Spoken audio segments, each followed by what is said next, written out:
नमस्कार, स्वागत है एक बार फिर से आप सभी का परम प्रभु श्री राम जी की भक्ति में समर्पित आपके अपने श्री राम सेवा परिवार चैनल पर। दोस्तों, रामायण के बारे में आप सभी लोग अवश्य जानते होंगे। रामायण महर्षि वाल्मीकि के द्वारा लिखी गई थी और रामायण के अंदर महर्षि वाल्मीकि ने प्रभु श्री राम के पूरे जीवन चरित्र को गुणगान किया है। और महर्षि वाल्मीकि ने वह रामायण भगवान नारद मुनि जी के कहने पर लिखी थी।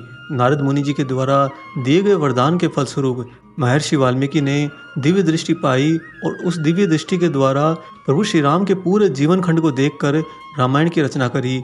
दोस्तों, वही रामायण जो आप सभी को भी अति प्रिय है, वह रामायण कुल मिलाकर 7 कांड में विभाजित है, लेकिन उनमें से एक ऐसा खंड है जिसे नहीं पढ़ा जाता। आप भी शायद ये बात जानकर आज चौंक गए होंगे कि रामायण का भला ऐसा कौन सा हिस्सा है जिसे हमें नहीं पढ़ना है। आज के इस खास वीडियो में आपके लिए यही अद्भुत जानकारी लेकर आए हैं।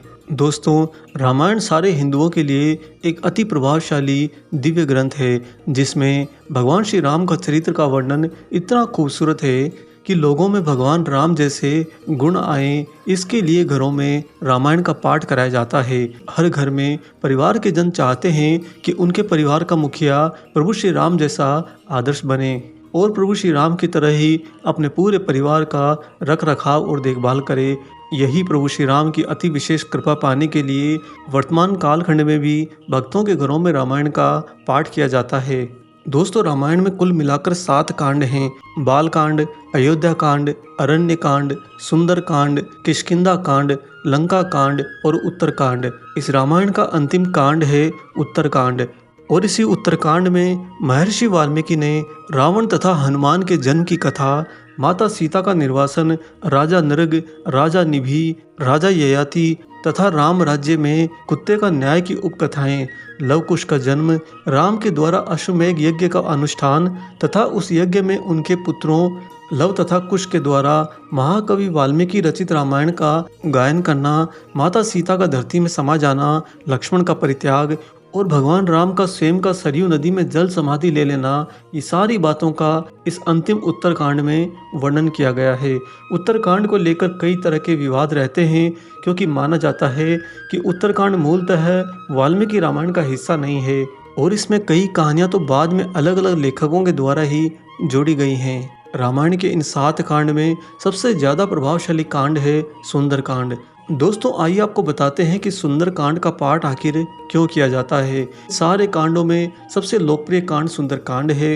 रामायण पाठ में इसका बहुत महत्व है। सुंदर कांड में भगवान श्री हनुमान जी के महान कार्यों, जैसे कि हनुमान जी का लंका प्रस्थान, लंका दहन से लेकर लंका से वापसी, विभीषण से भेंट होना, माता सीता जानकी से भेंट करके उन्हें श्री राम की मुद्रिका देना, अक्षय कुमार का वध करना, लंका दहन करना, ये सारी बातों का वर्णन है। संपूर्ण रामायण कथा श्री राम के गुणों पर आधारित है, जबकि सुंदरकांड एकमात्र ऐसा अध्याय है जो हनुमान जी की शक्ति और विजय का कांड है। आइए अब आपको बताते हैं कि रामायण का वह कौन सा कांड है जिसे नहीं पढ़ा जाता है। दोस्तों, जब घरों में रामायण का पाठ किया जाता है तो अक्सर लोग बाद में रामायण के अंतिम भाग के रूप में जोड़े गए लव कुश कांड का पाठ नहीं करते हैं।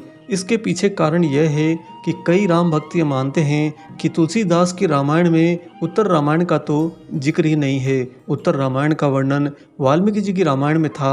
उनका कहना है कि अपने शत्रुओं के साथ भी प्रेम से व्यवहार करने वाले भगवान श्री राम किसी धोबी के कहने पर माता सीता का त्याग नहीं कर सकते। चूँकि वाल्मीकि की रामायण के अनुसार अयोध्या में एक धोबी अपनी पत्नी का त्याग इसलिए कर देता है क्योंकि उसकी पत्नी एक रात नदी के दूसरे पार रह कर गई थी। और बिल्कुल ठीक इसी प्रकार माता सीता भी लंका में न जाने कितने दिन बिताकर आई थी।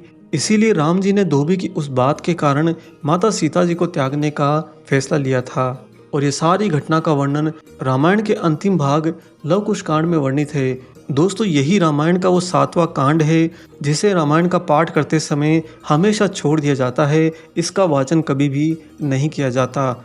हम आशा करते हैं कि आपको रामायण से संबंधित ये रोचक जानकारी जरूर पसंद आई होगी। वीडियो अगर अच्छा लगा है तो जाने से पहले से लाइक कर दीजिए और अगर आप चैनल पर नए हैं तो चैनल को सब्सक्राइब जरूर कीजिए। मिलेंगे बहुत जल्दी ही एक और ऐसे ही नए अलौकिक वीडियो के साथ में। तब तक परम प्रभु श्री राम जी, उनके भक्त राज हनुमान जी और हनुमान जी के अद्वैत स्वरूप बाबा नीम करोली महाराज जी की निस्वार्थ होकर सेवा करते रहिए। जय सिया राम।